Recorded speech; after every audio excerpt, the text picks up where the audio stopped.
Friends, அனைவருக்கும் வணக்கம். இந்த வீடியோவில் என்ன பார்க்க போகிறோம் அப்படின்னா, இந்திய பொருளாதாரம் இது வந்து previous year question point of வியூவில் எப்படி வந்து எளிமையாக படிக்கிறது அப்படிங்கிறத ஒரு எக்ஸாம்பிளோட உங்களுக்கு எக்ஸ்பிளைன் பண்ண போகிறேன்.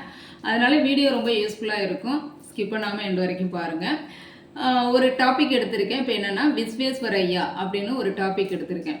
இப்போது இவரை பற்றி லாஸ்ட் 5 இயர்ஸாக என்னவெல்லாம் கேள்விகள் வந்தது அப்படிங்கிறத ஃபஸ்ட்டு பார்க்கணும். அந்த கேள்விகளுக்கு தகுந்த மாதிரி நீங்கள் வந்து ஹிண்ட்ஸ் எடுக்கணும். இப்போ என்ன பண்ணணும்னா, இப்போ இவரை பற்றி வந்து லாஸ்ட் 5 இயர்ஸில் 3 கொஸ்டின்ஸ் வந்திருக்கு பாருங்கள். இந்தியாவின் திட்டமிடலுக்கான வரைபடங்கள் முதலில் எந்த பொறியாளர் நிர்வாகியிடமிருந்து வந்தன? விடை வந்து எம் விஸ்வேஸ்வரய்யா. அடுத்தது, எம் விஸ்வேஸ்வரய்யாவின் பிறந்த நாள் இந்தியாவின் பொறியாளர் தினமாக கொண்டாடப்படுகிறது. அவர் எந்த சமஸ்தானத்தின் திவானாக இருந்தார்? விடை வந்து மைசூர். அடுத்து, இந்திய திட்டங்களின் முதலாவது செயல் வடிவு திட்டம் வடிவமைத்த பெருமை இவரை சாரும். விடை வந்து விஸ்வேஸ்வரய்யா. இப்போ இந்த 3 கேள்விகளும் வந்து ப்ரீவியஸ் இயர் கொஸ்டின்ஸ். இப்போ இதுக்கு பிறகு நீங்கள் என்ன பண்ணணும்னா, இவரை பற்றி ஸ்கூல் புக்கில் என்ன கண்டென்ட் இருக்குன்னு பார்க்கணும். ஸ்கூல் புக்கில் பார்த்தீங்கன்னா இவரை பற்றி வந்து அதிக மெசேஜஸ் இல்லை, கம்மியாக தான் இருக்குது. அப்போ என்ன பண்ணணும்னா, இவரை பற்றின எக்ஸ்ட்ரா தகவல் வந்து நெட்லேருந்து நீங்கள் கேதர் பண்ணி எடுத்துக்கலாம். இப்போ கீழே பாருங்கள், நான் வந்து இவரை பற்றின ஹிண்ட்ஸ் வந்து நெட்லேருந்து எடுத்திருக்கேன்.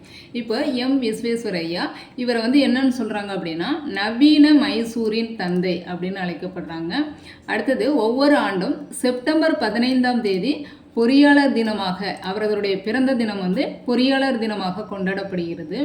அடுத்தது பார்த்தீங்க அப்படின்னா, 1903ஆம் ஆண்டில் புனேவிற்கு அருகில் உள்ள கடக்வாஸ்லா நீர்த்தேக்கத்தில் மதகுகளை முதலில் நிறுவி வெள்ள கட்டுப்பாட்டில் ஒரு புதிய சகாப்தத்தை உருவாக்கினார். இவர் வந்து ஆக்சுவலாக வந்து பொறியியல் படித்தவர், அதனால் அந்த டிபார்ட்மெண்ட்டில் வந்து சகாப்தத்தை உருவாக்கியிருக்கிறார்.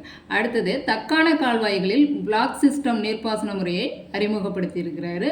அடுத்தது பார்த்தீங்க அப்படின்னா, ஹைதராபாத் மற்றும் விசாகப்பட்டினம் துறைமுகத்திற்கான வெள்ள பாதுகாப்பு அமைப்புகளை உருவாக்கியது ஆகியவை அடங்கும். 1912ஆம் ஆண்டு மைசூர் சமஸ்தானத்தின் திவானாக விஸ்வேஸ்வரய்யா நியமிக்கப்பட்டார். அவர் வந்து 1912 முதல் 18 வரைக்கும் வந்து மைசூரின் 19வது திவானாக பணியாற்றினார். ஓகேவா? அடுத்தது பாருங்கள், அவர் வந்து கிருஷ்ணராஜ சாகர் அணை, காவிரி ஆற்றின் குறுக்கே மாண்டியா மாவட்டத்தில் கட்டப்பட்ட இந்த அணை அவரது பொறியியல் திறனின் ஒரு அழியாத சின்னமாகும். அடுத்தது, தொழிற்சாலைகள். பத்ராவதியில் இரும்பு மற்றும் எஃகு ஆலை, மைசூர் சோப் தொழிற்சாலை, மைசூர் சந்தன எண்ணெய் தொழிற்சாலை போன்ற பல தொழிற்சாலைகளை நிறுவி மாநிலத்தின் பொருளாதார வளர்ச்சிக்கு வித்திட்டார்.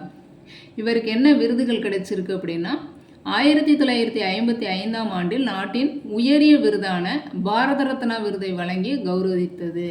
பிரிட்டிஷ் அரசாங்கம் அவருக்கு சர் பட்டம் வழங்கியது. இவர் எழுதிய நூல்கள் என்னென்னா, இந்தியாவை மறுசீரமைத்தல் 1920ஆம் ஆண்டு. அடுத்தது, இந்தியாவின் திட்டமிட்ட பொருளாதாரம் 1934ஆம் ஆண்டு. இவ்வளோ தகவல்களையும் நீங்கள் வந்து நெட்லேருந்து கேதர் பண்ணி நீங்கள் குறித்து வச்சுக்கணும். ஏன்னா வந்து இந்த பொறியாளர் தினத்தப்போ இதெல்லாம் வந்து செலிப்ரேட் பண்ணது அப்படிங்கிறதெல்லாம் நமக்கு வந்து ஸ்கூல் புக்கில் கிடையாது. அப்போ அவரை பற்றி எக்ஸ்ட்ரா வெளியிலேருந்து கண்டென்ட் கேட்குறாங்கன்னா, அப்போ அவரை பற்றி டீட்டெயில்டு தகவல் நம்ம தெரிஞ்சுக்கணும். இப்போ இனிமேல் வந்து இந்த விஸ்வேஸ்வரய்யா பற்றி எந்த கேள்விகள் கேட்டாலும் நம்மளால் பதிலளிக்க முடியும்.